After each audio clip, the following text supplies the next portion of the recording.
Law 34, be royal in your own fashion. Maging hari sa sarili mong paraan. Alam mo kung bakit hindi ka pinapakinggan ng tao? Simple, kasi hindi mo pa inaangkin ang sarili mong trono. Sa mundong puno ng ingay, ang pinakanakakatakot na tao ay yung hindi nagpapadala sa opinyon ng iba. Yung may sariling estilo. Yung naglalakad na parang siya ang may-ari ng oras at lugar. Ito ang sikreto ng Law 34. Hindi mo kailangan ng korona para respetuhin ka. Kailangan mo lang ng presensya. Yung tipong pag pumasok ka, ramdam ng lahat na hindi ka basta-basta. Ang tunay na royalty, hindi umaapela para magustuhan. Hindi nagpapaliwanag.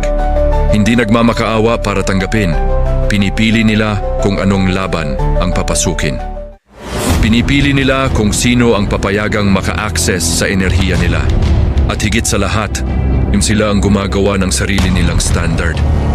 Kaya kung lagi kang nag-a-adjust para magustuhan ka, talo ka na. Tandaan mo to, mas ginagalang ng tao ang may sariling direksyon kaysa sa taong sunod-sunod lang. Huwag kang maging pangkaraniwan.